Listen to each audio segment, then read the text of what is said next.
Hello, this is Matt with Learn About Law. And in this video, I'm going to discuss Wisconsin estate planning laws in 2022. In the state of Wisconsin, for a will to be valid, it must be executed by a testator, which is the person who is creating the will.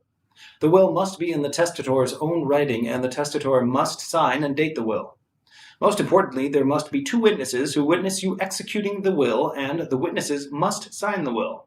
The witnesses can sign the will after they witness the testator sign the will.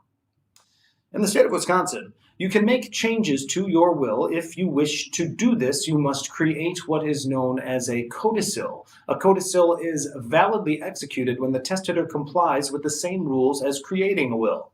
You can revoke the will by doing any act that shows your intent to terminate the will, which includes burning, tearing apart, scratching out the will. Once you effectively revoke your will, you can create a new will which will direct your current wishes. A will is a very important document that must be kept in safe condition. It is advisable to place the will in a safe deposit box. You can purchase one from a bank or keep one in your home. You may register your will in the probate court for the county in which you reside.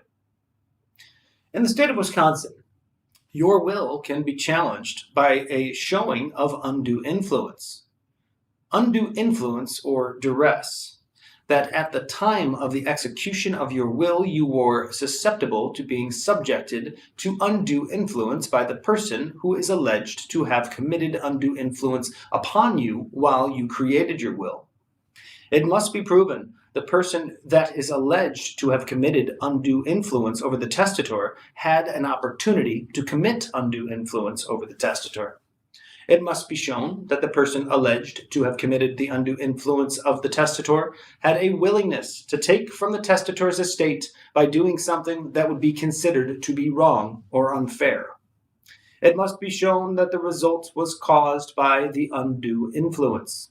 The court must find that the person alleged to have committed the undue influence was expected to be excluded from the testator's bounty, and whether or not the result was caused by undue influence, and that this was an unnatural result.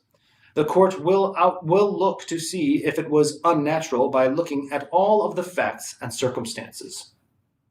If you happen to die without a will, you die in what is legally known as dying intestate, which means for you, legally, the court will appoint what is known as a personal representative of your estate, whose job will be to distribute your entire estate to your spouse who survives you. If you die intestate with a will in the state of Wisconsin, you are at the court's mercy, in which a Wisconsin family court judge will decide who will raise your children. This person is called the guardian.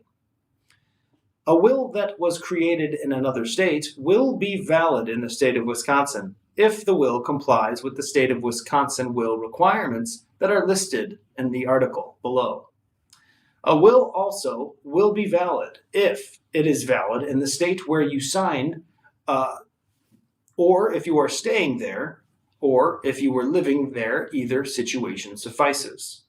A trust created by a will in the state of Wisconsin is where you can utilize your will and create a trust upon your death, which will hold your property for the trust beneficiary or trust beneficiaries in the state of Wisconsin.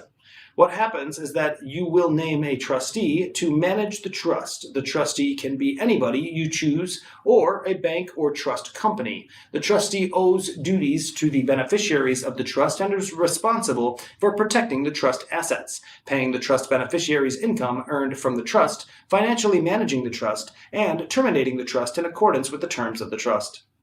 A living trust in the state of Wisconsin is a trust that controls your property while you are alive. When you pass away, the trustee controls the property upon your death. As long as you are alive, you are the trustee of the trust, and the trust's property is treated as if you still owned the property. You will essentially sign paperwork that will give property to the trust. In the state of Wisconsin, in the event that you become mentally or physically incapacitated, you will want to plan ahead for this situation by creating a durable power of attorney. A durable power of attorney appoints a person who is named as your agent to act on your behalf for your financial matters. The durable power of attorney documents lays out the agent's rights to act on your behalf and will give the terms and conditions of the amount of power the agent will have to act on your behalf. These rights will include the authority to sign legal documents, to pay your bills, to buy and sell real property, and to take other actions on your behalf that pertain to your financial dealings.